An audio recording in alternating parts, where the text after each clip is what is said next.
High court చాలా serious అయింది sir. ఈ అక్రమం అని తెలిసి మీరు అనుమతులు ఏ రకంగా ఇచ్చారు, వారి ఆస్తుల్ని జప్తు చేసి బాధితులకి ఇవ్వాలి అని చెప్పి, సో నష్టపరిహారాన్ని అధికారుల నుంచే రాబట్టాలి అని చెప్పి.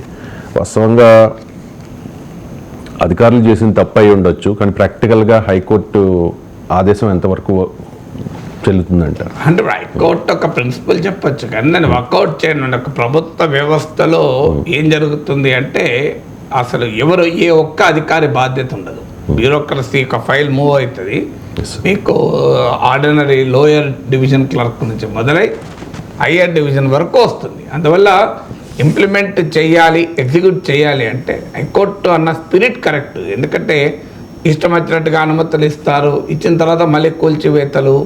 సో అందువల్ల ఆ కాంటెక్స్ట్లో కరెక్ట్, కానీ దానికి ప్రాక్టికల్గా అమలు చేయాలి అన్నప్పుడు విచ్ ఆఫీసర్ ఇస్ రెస్పాన్సిబుల్. ఇప్పుడు ఉదాహరణకు మన ఒక పర్మిషన్ ఉంటుంది, డిటిసిపి అనుమతి అన్నారు అనుకోండి, లేదు హూడా అనుమతి అనుకోండి. ఎవరు హూడా కమిషనర్ ఇవ్వడు కదా అనుమతి.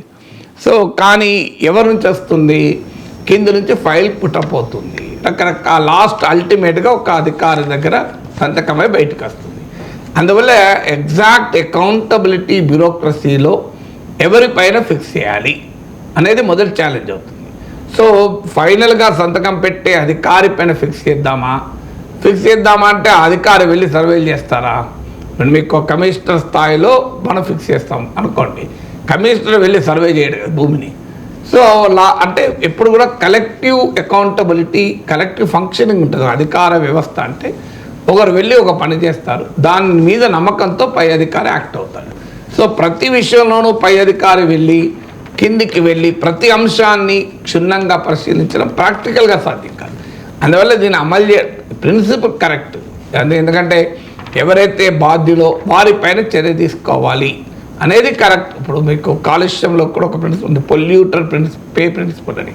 ఎవరైతే కాలుష్యానికి కారణమవుతారో వారు ఆ కాలుష్య నివారణకు అయ్యే ఖర్చును కూడా పెట్టుకోవాలి. దాన్నే పొల్యూటర్ పే ప్రిన్సిపల్ అంటారు.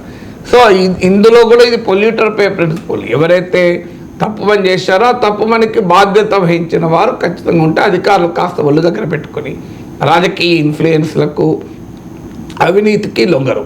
అందువల్ల ఈ ప్రిన్సిపల్ కరెక్ట్, కానీ ఎగ్జిక్యూట్ చేసేటప్పుడు ఏ రకంగా చేయాలి, హౌ డు యూ ఫిక్స్ ఒక అకౌంటబిలిటీ ఎక్కడ ఆగుతుంది, ఇండివిజువల్ అకౌంటబిలిటీ పెట్టగలమా, కలెక్టివ్ అకౌంటబిలిటీ సాధ్యమా అని. రెండవ ఫ్యాక్టర్ ఏమవుతుందంటే బ్యూరోక్రసీలో చాలా పనులు రిటర్న్గా ఉండవు, ఓరల్గా జరుగుతుంటాయి. సో రకరకాల ప్రెషర్స్ ఉంటాయి. ఇప్పుడు ఉదాహరణకు కింది స్థాయి ఉద్యోగి పైన పై స్థాయి ఉద్యోగి అనుమతి ఇవ్వండి అని వారు ఫోర్స్ చేస్తాడు. ఇది ఓరల్గా చెప్తాడు, రిటర్న్గా చెప్పాడు కదా, నువ్వు ఫైల్ పుటప్ చేయి అంటాడు. లేదా ఒక మంత్రి ఓరల్గా చెప్తాడు. సో అప్పుడు ఏమవుతుంది, అసలు బాధ్యులేమో పై వాళ్ళు ఉంటారు, కానీ యాక్చువల్గా డెలివరీ చేసేవాడేమో ఇంకోరు ఉంటారు. శిక్ష ఎవరికి పడుతుంది, యాక్చువల్గా ఎవరైతే సంతకం పెట్టారో వాళ్ళకి పడుతుంది. కానీ వాళ్ళ సంతకం ఎట్లా పెట్టారు వాళ్ళ నిర్ణయం కాదది, పైనుంచి ఒత్తిడి వల్లనే. పోనీ ఒత్తిడిని తట్టుకొని నిలబడాలి అంటే అంత ఈజీ కాదు. వ్యవస్థ చాలా కాంప్లెక్స్గా ఉంటుంది. వాళ్ళని ఎక్కడికో బదిలీ చేస్తారు, లేదా కొన్ని సందర్భాల్లో ట్రాప్ చేయొచ్చు కూడా. ఆచరణలో సాధ్యం కాదు. ఎందుకంటే ఇప్పుడు మా బ్రదర్ 24 ఇయర్స్ క్రితం డిప్యూటీ ఎగ్జిక్యూటివ్ ఇంజనీర్గా ఇరిగేషన్ డిపార్ట్మెంట్లో, స్టేట్ ఇరిగేషన్ డెవలప్మెంట్ కార్పొరేషన్లో పనిచేసేవాడు. ఆయన ప్రాక్టికల్గా నాకు తీసుకెళ్ళాడు. నేను అప్పుడు ఉపన్యాసాలు ఇస్తుంటే ప్రజా జీవితంలో అవినీతి అని గురించి ఉపన్యాసం ఇస్తుంటే నన్ను తీసుకెళ్ళాడు. నిజంలో చెప్పేది, కానీ మా పరిస్థితి గమనించాను. ఏంటన్నా ఇరిగేషన్ డెవలప్మెంట్ కార్పొరేషన్లో బోర్లు వేయించడు, ఈ పనులు అంటే small water minor irrigation facilities కొన్ని ఒక దగ్గరికి తీసుకెళ్ళాడు, లూనవల్లేని కాగజ్ నగర్ దగ్గరలో. సో అక్కడ 1 కోటి రూపాయల మెటీరియల్ రోడ్డు పైన ఉంది. అంటే ఒక మైనర్ ఇరిగేషన్ ఫెసిలిటీ క్రియేట్ చేస్తున్న క్రమంలో అనేక రకాల మెటీరియల్ వచ్చి ఇక్కడ డంప్ అయి ఉంది. ఈ 1 కోటి రూపాయల మెటీరియల్ చూడరా ఉంది, దీనికి ఎవరు బాధ్యులు? తర్వాత మళ్ళీ ఆఫీసుకి తీసుకెళ్ళి పెట్టాడు, అక్కడ 1 కోటి రూపాయల మెటీరియల్ ఉంది ఆఫీస్ ప్రాంగణంలో. ఈ రెండింటికి ఎవరు బాధ్యులు వీటి రక్షణకు? అంటే ఎవరు నాకు తెలియదు, నువ్వే చెప్పన్నాను. థియరిటికల్గా నేను బాధ్యుడిని డిప్యూటీ ఎగ్జిక్యూటివ్ ఇంజనీర్గా. మరి కానీ నేను ఇక్కడ వచ్చి నిద్రపోతాను రోజు రాత్రి, నేనేం చేస్తాను, ఒక సెక్యూరిటీ గార్డు పెట్టుకుంటాను. ఆ security guard office security guard మీద ఆధారపడుతుంది. కానీ ఆఫీస్ సెక్యూరిటీ గార్డు అకౌంటబుల్ కాదు, నేను అకౌంటబుల్.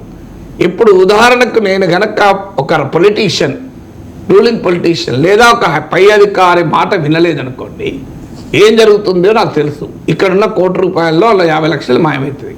నా మీద రికవరీ పెడతాను. నేను ఎట్లా బతకాలి? ఇది ప్రాక్టికల్గా చూపెట్టాను నాకు. రియల్ అది. చాలా వ్యవస్థల్లో ఏమవుతుంది అంటే చెప్పినంత సులభం కాదు. పై అధికారుల నుంచి వచ్చే ప్రెషర్. సో కొన్ని డిపార్ట్మెంట్లో చాలా ఎక్కువ ప్రెషర్ ఉంటుంది, పొలిటికల్ ప్రెషర్ ఉంటుంది. సో అందువల్ల ఈ ప్రెషర్స్ని తట్టుకొని ఒకవైపు ఏమో అనుమతిస్తే తన వెయిట్ తన మీద పడుతుందన్న టెన్షన్, మరోవైపు ఏమో ఈ ప్రెషర్స్ను ఎలా ఎదుర్కోవాలని, మధ్యలో చిరు ఉద్యోగులు నలిగిపోయే ప్రమాదం కూడా ఉంటుంది. అది ఎలా పరిష్కరిస్తారు అనేది. మూడవది, కొన్నిసార్లు అనుమతులు ₹1,00,00,000 ఉంటుంది.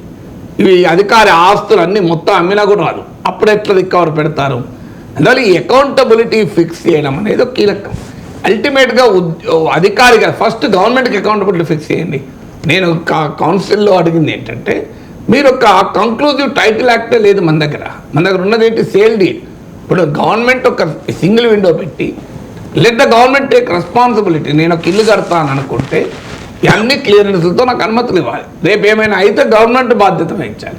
అసలు గవర్నమెంట్కి అకౌంటబిలిటీ లేనప్పుడు, ఇన్స్టిట్యూషనల్ అకౌంటబిలిటీ మనం ఫిక్స్ చేయనప్పుడు ఇక ఇండివిజువల్ అకౌంటబిలిటీ ఎక్కడికి వెళ్ళి వస్తుంది? ఇన్స్టిట్యూషన్ అకౌంటబిలిటీ అంటే ప్రభుత్వం అనుమతి ఇచ్చి, నేను ఇల్లు కట్టాక ప్రభుత్వం పవర్ కనెక్షన్ ఇచ్చి, ప్రభుత్వం వాటర్ కనెక్షన్ ఇచ్చి, నేను ఇల్లు కట్టాక మళ్ళీ నువ్వు వచ్చేది అక్రమం అని కూలుస్తావు. మరి అనుమతి ఎలా ఇచ్చావు? నీకు ఆన్సర్ లేదు. బదులు ఇన్స్టిట్యూషనల్ అకౌంటబిలిటీ క్రియేట్ చేస్తే ఆటోమేటిక్గా ఇండివిజువల్ అకౌంటబిలిటీ వస్తుంది. గవర్నమెంట్కు ₹1,00,00,000 చెల్లింపాల్సి వచ్చింది అనుకోండి, వాడికి గవర్నమెంట్ ఎవాల్వ్ చేస్తుంది ఏం చేయాలనేది. అందువల్ల ఇది idea in principle correct, emotionally correct, ప్రాక్టికల్గా ఎలా ఇంప్లిమెంట్ చేయాలన్నది ఛాలెంజ్.